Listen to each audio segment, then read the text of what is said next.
اور اس مدد کو تو اللہ نے تمہارے لیے ذریعہ بشارت بنایا،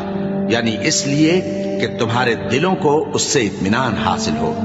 ورنہ مدد تو اللہ ہی کی طرف سے ہوتی ہے جو غالب ہے، حکمت والا ہے۔